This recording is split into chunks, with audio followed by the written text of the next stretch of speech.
Former suburban Chicago cop fired after he shot into a car, killing a black man and seriously wounding the man's girlfriend, has been indicted. Former Waukegan police officer Dante Salinas is charged with second-degree murder and involuntary manslaughter related to the October 20th incident.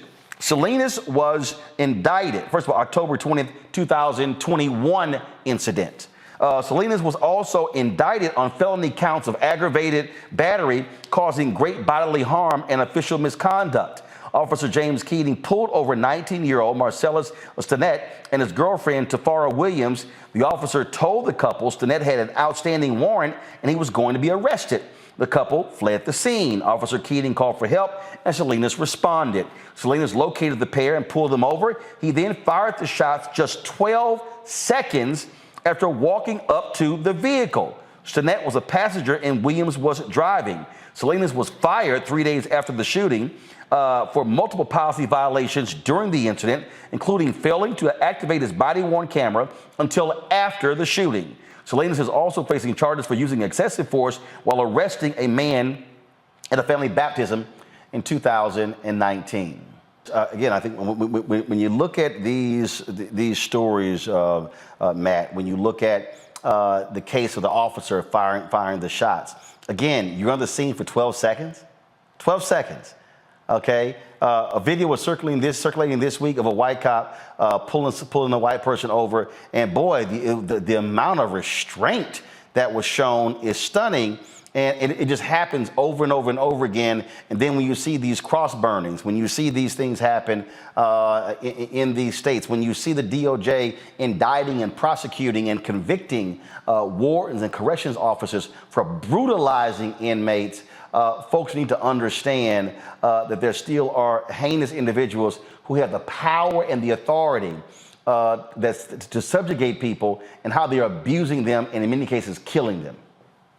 Absolutely. And I think, at least as to the first story that we had today in Kansas City, Missouri, what's really important for people to know is those DOJ patterns and practices investigations can yield indictments. I mean, that's what happened in Louisville in the Breonna Taylor situation. I know we've talked about those indictments here before. So for this DOJ to be aggressive and to be incisive in exactly what it's looking at, and for that to yield, criminal responsibility is very important. But what's particularly tragic about it is, one, it's so pervasive across the country that no matter where you go, you have these issues, and you have these issues going on for decades before you have Kristen Clark and an aggressive DOJ stepping in. So I think we're going to see, going forward, a lot of like stories coming to light showing that these kinds of things have been going on forever unavenged. And that's the real reality of it is, we like to talk about civil rights, but it is so difficult to hold accountable these people as a private citizen. I got today a notice of appeal in a very obvious case where they let my client's son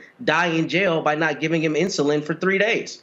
That's absurd, right? But I still have to fight that at the Fifth Circuit. But when it comes to DOJ, it's different because they're bringing criminal actions based on civil rights violations, which makes it a prosecution. And that is one of the best ways to hold accountable people doing these heinous acts. So I'm glad to see Ms. Clark and her team are really, working as hard as they are, because we're better for it as Americans. All right, folks, back to our RolandMartinUnfiltered video in just one moment.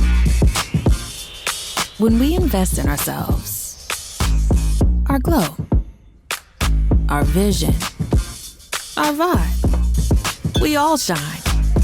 Together, we are black beyond measure. Folks, Black Star Network is here. Oh, no punches! I'm real revolutionary right now. Support this man, Black Media. He makes sure that our stories are told.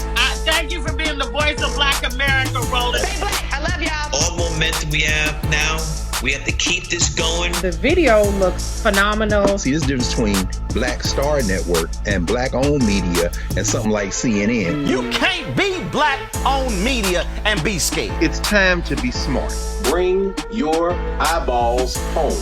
You dig?